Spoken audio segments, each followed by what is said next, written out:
Have you ever been kidnapped? I always wondered about this. One day, back in 5th grade, I remember it was fall time, and it was around the time when there is the fall festival at your school.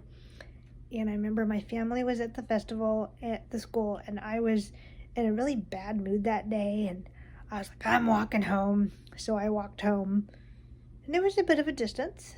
And I remember getting to, I was on my street, but I was just up a bit of a ways up on there's a little bit of a hill that had a crosswalk at the top of the hill. So it was sort of like a blind crosswalk, if you will. And I passed that going towards the bottom of the hill where there was the intersection or the crosswalk. And I remember this car pulled up and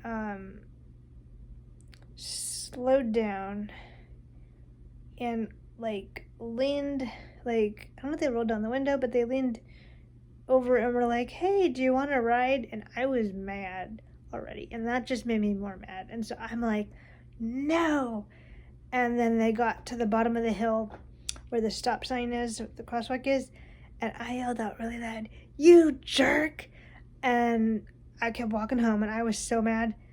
And then a few years later, when the whole Polly Klaas kidnapping occurred and they had her funeral, I really wanted to go because I just felt like, I don't know, that whole case affected me because I thought gee, that's just crazy.